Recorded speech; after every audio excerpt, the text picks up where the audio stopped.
For the first 4 years I kept chickens, I bought feed. Every few weeks, another bag.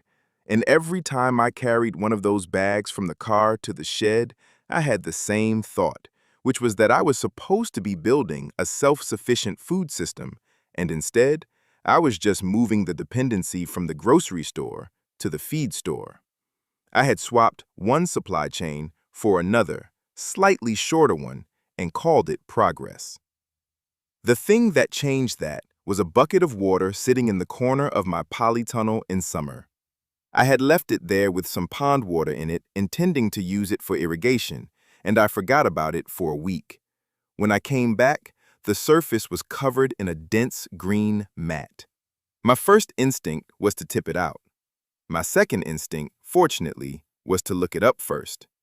What I had growing in that neglected bucket was duckweed, specifically a genus called Wolffia, the smallest flowering plant on Earth. And what I found when I started reading about it is that I had been one bucket of pond water away from a free, self-replenishing, complete protein source the entire time I had been keeping chickens. NASA had known about it since 1966. Communities in northern Thailand had been eating it for centuries, and I had been tipping it off my irrigation water and buying feed bags every 3 weeks. This is what duckweed actually is, and why it matters more than almost any other food plant you can grow. Wolffia and the wider duckweed family are aquatic plants that float on still water. The individual fronds are smaller than a grain of rice, bright green, no visible roots on most species, soft and slightly silky when fresh. In northern and northeastern Thailand, families have harvested it from wooden buckets and still ponds for generations. They call it kai nam, which translates as eggs of the water. They serve it fresh in omelets, stirred into soups, eaten the way you would eat any everyday green, not as a supplement or a specialty food, as breakfast. The nutritional profile is what made NASA pay attention. Researchers published findings in Food Chemistry in 2017 showing duckweed protein content ranges from 20 to 45% dry weight. For comparison, beef contains around 26% protein, eggs contain around 13%, soybeans come in at around 36%. A study published in the Journal of Agricultural and Food Chemistry in 2024 found that one species, Limna gibba, reached 45% crude protein under favorable conditions. The amino acid profile is complete. All essential amino acids are present, meeting or exceeding World Health Organization requirements for human nutrition. When NASA was testing food candidates for space stations, testing lettuce, soybeans, wheat, potatoes, duckweed outperformed every other candidate. Research published in 2020 showed that just 600 grams of fresh Wolffia could meet an adult astronaut's daily protein requirements. The same plant a Thai grandmother scoops from a bucket passed the nutritional bar for space travel. The growth rate is the part that requires seeing to believe. Under favorable conditions, duckweed doubles its biomass in 48 to 72 hours. Some species approach 16 hours under near-perfect conditions. A 2025 paper in Scientific Reports described it as the closest plant ever measured to the theoretical maximum speed of biological reproduction. To put that in practical terms, soybeans need a minimum of 90 days to produce a harvest. Beef cattle need 18 months to reach slaughter weight. Duckweed doubles before most people remember to water their houseplants. The land efficiency numbers are equally striking.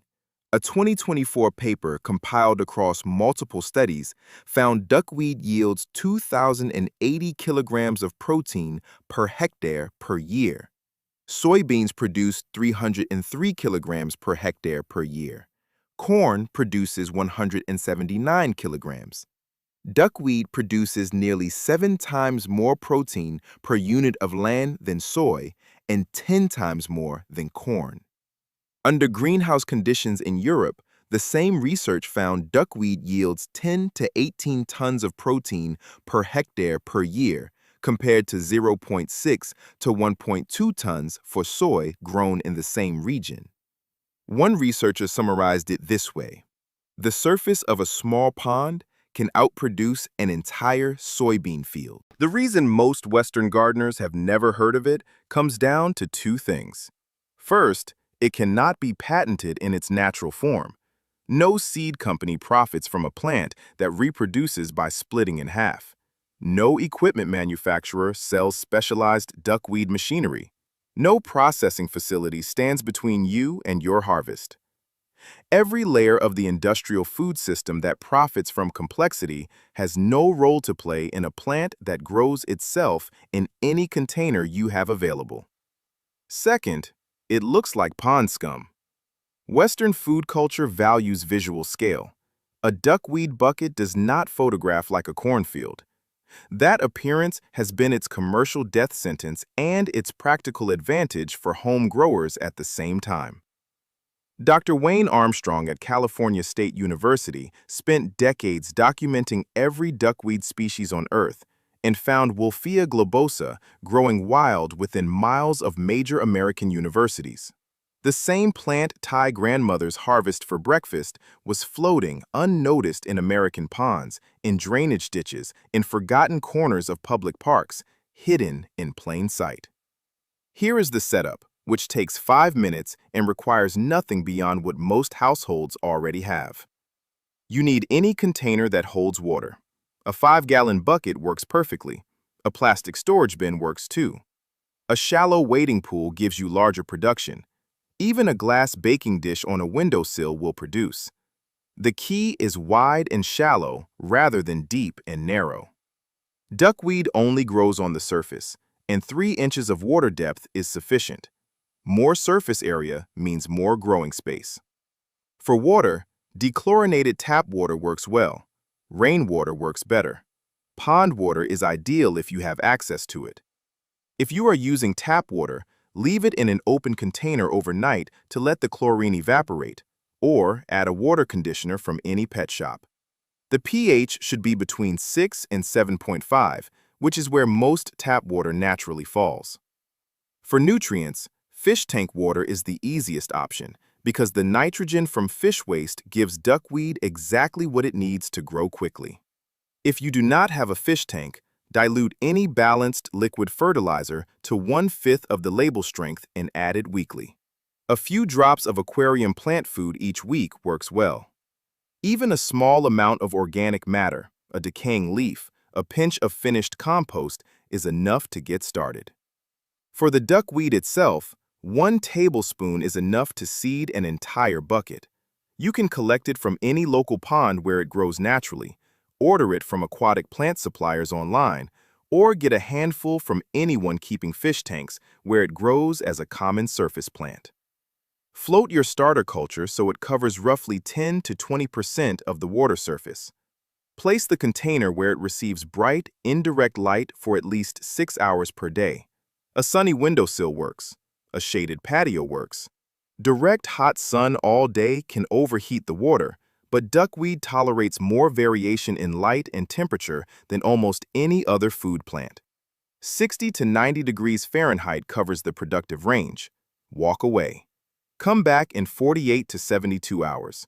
The coverage will have doubled. By day 5, you can harvest.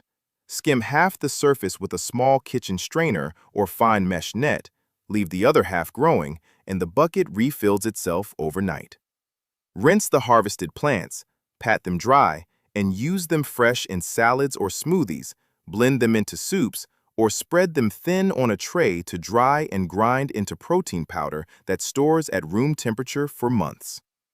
The applications beyond human food are where it changed my own system most directly.